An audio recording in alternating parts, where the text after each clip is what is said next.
Muito bem, estamos de volta aqui no nosso canal Você e Deus. Queremos refletir nesse momento sobre, após então o resgate, após a pessoa ter aceitado a Cristo como Senhor e Salvador da sua vida, como se deve dar continuidade então a essa nova vida. Então, o assunto deste vídeo é uma nova vida.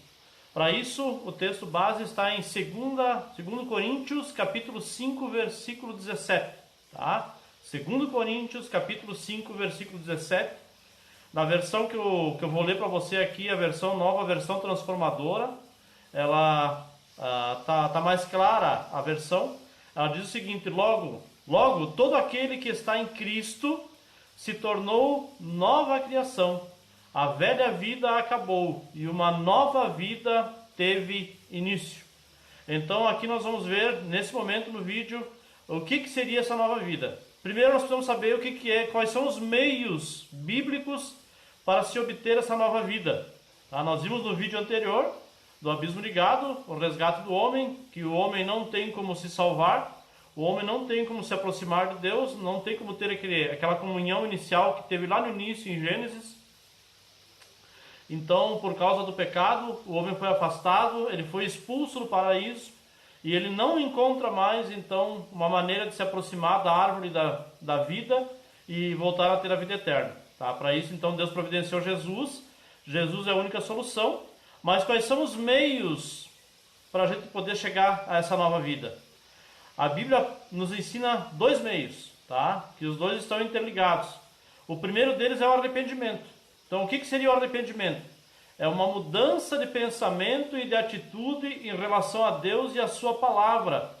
Quando Jesus fala em Marcos, capítulo 1, versículos 14 e 15, ele diz o seguinte, ó: depois que João foi preso, Jesus foi para a Galileia, onde anunciou as boas novas de Deus. Enfim chegou o tempo prometido, proclamava Jesus. O reino de Deus está próximo. Arrependam-se e creiam nas boas novas ou no Evangelho.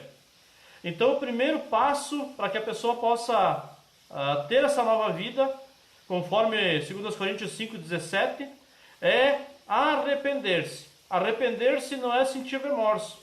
Arrepender-se não é ficar triste por causa dos seus erros. Arrepender-se é mudar de pensamento e mudar de atitude. É uma mudança de posicionamento, tá? Você estava andando de mãos dadas com o pecado e agora você precisa mudar a direção das tuas decisões, dos teus sentimentos, dos teus pensamentos e se voltar para Deus e fazer aquilo que agrada a Deus e não mais aquilo que agrada a tua carne.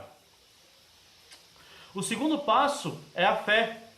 É aceitar Jesus Cristo conforme ele é apresentado nas Escrituras Sagradas. Isso está em 1 João capítulo 5, versículos 10 a 12, João capítulo 1, versículo 12, Hebreus 11, versículo 1. Então são textos que nos mostram o que é ter fé, o que é viver pela fé. Então é preciso que você aceite o sacrifício de Jesus na cruz, aceite que ele morreu por você, entenda que você está debaixo do pecado e que pelo teu esforço você não pode chegar até Deus, a não ser pela fé em Jesus. Então tudo isso nos ensina que o arrependimento e a fé são os meios para chegar a esta nova vida.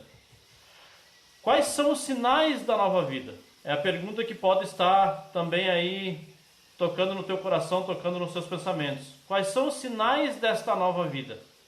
Então, se você nasceu de novo, você é uma nova criatura. Jesus habita e controla a sua vida. Você está cheio de coisas novas agora. Então, quais são esses sinais? Um desses sinais é o novo amor. Quando nós lemos lá em Mateus 22, do 37 ao 39, Jesus respondeu: ame o Senhor seu Deus de todo o seu coração, de toda a sua alma e de toda a sua mente. Este é o primeiro e o maior mandamento. E o segundo é igualmente importante: ame o seu próximo como a si mesmo. Então, quando nós aceitamos a Cristo, um novo sentimento de amor está em nosso coração. Ele entra em nosso coração. Um amor prioritário a Deus e um amor ao nosso próximo como a nós mesmos. Então, nisso aqui se resume toda a lei e os profetas, o Jesus falou em outro texto. Então, um dos sinais é esse novo amor. O segundo sinal é uma nova visão e uma nova compreensão espiritual. 1 Coríntios capítulo 2, versículos 14 e 15 diz assim, ó: mas o homem natural não aceita as verdades do Espírito de Deus. Elas lhe parecem loucura e ele não consegue entendê-las, pois apenas quem é espiritual consegue avaliar corretamente o que diz o Espírito. Quem é espiritual pode avaliar todas as coisas, mas ele próprio não pode ser avaliado por outros.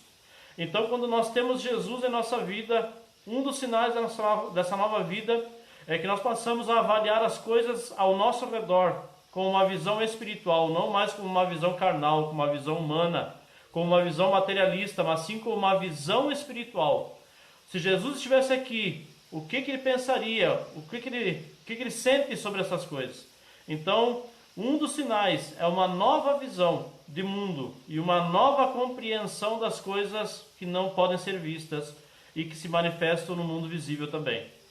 2 Coríntios capítulo 4, versículo 6 diz, olha aqui, ó: pois Deus que disse, haja luz na escuridão, é quem brilhou em nosso coração, para que conhecêssemos a glória de Deus na face de Jesus Cristo. Então a pessoa que tem uma nova vida através de Jesus, ela passa a olhar para tudo o que acontece neste mundo através dos olhos de Jesus, através do que Jesus ensinou, de como Jesus foi nesta vida. Lá em Efésios 1,18, Paulo também reflete para a igreja de Éfeso o seguinte: oro para que o seu coração seja iluminado, a fim de que compreendam a esperança concedida àqueles que ele chamou e a rica e gloriosa herança que ele deu ao seu povo santo. Então aqui Paulo, através da sua oração, ele desejava que a igreja de Éfeso fosse iluminada no seu coração para compreender a esperança concedida. Então a pessoa que tem uma nova vida, ela tem uma nova esperança. Uma esperança de dias melhores, uma esperança de um dia poder estar com Deus e ver Deus como realmente Ele é. A Bíblia diz que hoje nós em parte falamos e em parte profetizamos, mas um dia então o espelho será retirado e então nós poderemos ver face a face como Ele realmente é. Então tudo é pela fé, é uma nova visão, uma nova compreensão. Também um dos sinais de quem tem uma nova vida é uma nova atitude para com o pecado. Romanos capítulo 6, versículos 1, 2 e 23 diz assim, ó: pois bem, devemos continuar pecando para que Deus mostre cada vez mais sua graça? Claro que não. Uma vez que morremos para o pecado, como podemos continuar vivendo nele? Então a pessoa que tem uma nova vida, ela procura se esforçar, procura lutar com todas as suas forças, com todo o seu esforço, para não viver mais em pecado. É claro que a Bíblia ensina em 1 João capítulo 1, versículos 8 a 9, que aquele que diz que não peca mais, ele está mentindo, está enganando a si mesmo e fazendo de Deus um mentiroso. Antes nós devemos confessar os nossos pecados a Deus, e Ele então será justo e fiel para nos perdoar e nos purificar de toda a maldade. Então nós estamos numa nova visão com relação ao pecado agora. Antes o pecado era prazeroso para nós, agora ele deve ser rejeitado. Nós não devemos mais ter prazer no pecado, mas isso é uma luta diária que nós temos que enfrentar. Romanos capítulo 6 ali, Paulo fala no versículo 4 também que nós agora andamos em novidade de vida. Então todos os dias devemos levantar, acordar, abrir os nossos olhos, fazer aquela oração do Senhor, mais um dia. Ó Deus, me ajuda, me fortalece para que eu não caia em pecado. Então essa é uma nova atitude para com o pecado. E último, uma nova disposição em obedecer a Deus. 1 João 2,6 diz: quem afirma que permanece nele, aqui nele significa em Jesus, deve viver como ele viveu.